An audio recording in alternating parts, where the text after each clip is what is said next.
okkar þá ætlum við að leggja áherslu á uppeldisaðferðir til þess að efla hæfni barna og ungmenna í samskiptum. En það skiptir svo miklu máli að við hlustum á börnin okkar og skiljum og fáum þeirra sýn á hlutina, af hverju þau gerðu þetta eða af hverju þetta kom fyrir.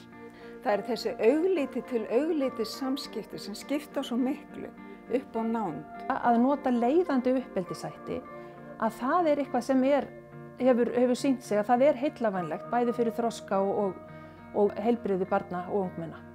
Þessi ástúð sem við reynum að skapa á heimilinu, hún skiptir svo miklu fyrir tilfinningaþroska þeirra. Stutt útgáfa af því að hvað er að vera leiðandi, jú, það má eiginlega segja að það sé að sýna mikla ást og umhyggju og hafa skýran ramma.